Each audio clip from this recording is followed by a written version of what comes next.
Please welcome Democratic Congressman Jim Himes.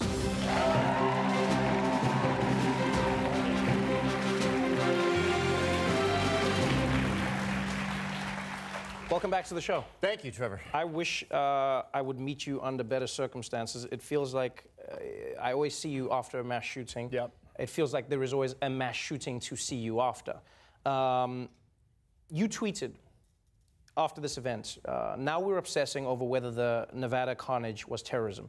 If we decide it is, we'll mobilize untold resources. If not, nothing. Do you believe that, and what does that mean? I absolutely believe that, and I'll tell you, it's the moment in the House of Representatives where you just want to set your own hair on fire, because here you are in the one space in America where 435 people could do an hour's work, 1 hour, and you'd pass stuff that 90% of Americans support, things like universal background checks. Wherever you buy a gun, we're going to check to make sure you're not a violent criminal or a terrorist. And instead, you know what we do? We stop talking for 10 seconds. That's what we offer to the people who have been so traumatized by the events in Las Vegas, the events in Sandy Hook, the events in Orlando. It's just the drumbeat of that impotence and that silence, I'll tell you, it just makes my head explode. This is the second time you refused to participate in the moment of silence. Some people would say, Congressman, you're disrespecting the victims. Why wouldn't you participate in the moment of silence that Congress is holding?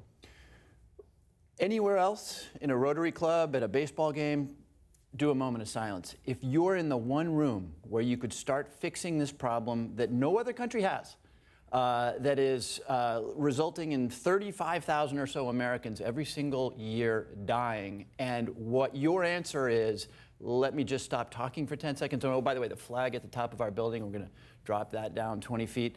That's negligence. That's not honoring anybody. Honoring the victims would mean we're going to fix this.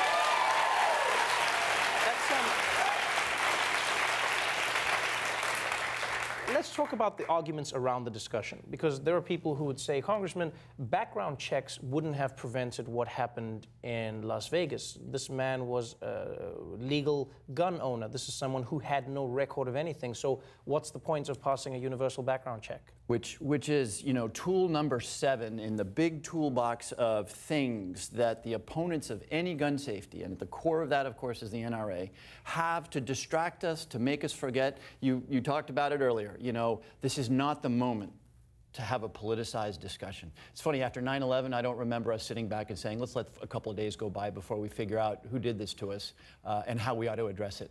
You know, when a hurricane strikes an island, you don't let it, well, actually, I guess they did let a little bit of time go by, but you shouldn't let a little time go by.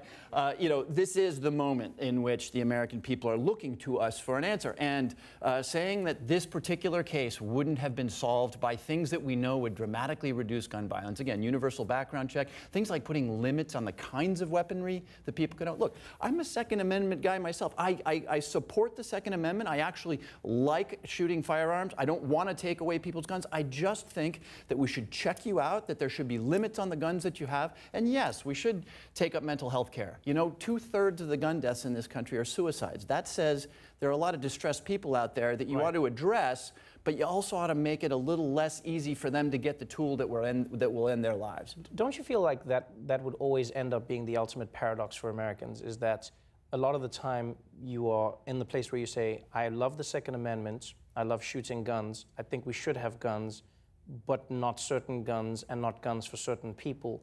How do you define who those people are, and how do you define what the certain gun is? Because in America, most gun deaths come from the handguns. So someone would say, but it's not the assault rifle that causes the most deaths. Maybe it's the most gruesome example of people being killed because so many people can be killed at one time. But the handgun then becomes the culprit. So which guns do you try and take away? You're absolutely right. Assault weapons, which we tend to focus on in gruesome moments like this one or in Sandy Hook and Orlando, they can cause a lot of damage very rapidly, as we saw in Las Vegas. But you're right. Again, the #1 source of gun deaths in this country is suicide. Right. And so, but I really object to the idea that, okay, we shouldn't focus on assault weapons. Australia in 1996 had a brutal, violent mass shooting, and they took action against these weapons that can kill a lot of people quickly. Right. And since then, they've really had no mass shooting incidents. So that's a part of it. But what it can't be is, it can't be like, well, you know, we shouldn't deal with assault weapons because most of the deaths around guns are suicides. We should also deal with that. So realistically, where to from here? If you're in a place where after children have been shot, after members of Congress have been shot, after people at a music festival have been shot. If nothing gets done, then realistically, what could people do? How do you move that conversation forward? Well, this is a case where the facts are on the side of those people who support reasonable restrictions, reasonable gun safety measures. The people are on the side. Many of these measures are supported by 80 and 90% of the population, including a lot of gun owners, most gun owners.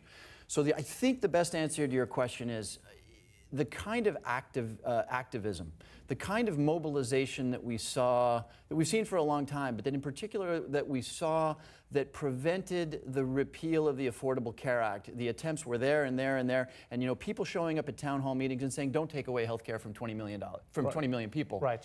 If people show up at town hall meetings to their Republican representatives and say, no, I'm not going to accept that this is not the right time to talk about this, people are dying, what are you going to do about it? If people show up at those town hall meetings, over time, opponents of any progress on this issue will necessarily listen. Well, thank you so much for joining me again on the show. Thank you, I appreciate it. Congressman Jim Himes, everybody.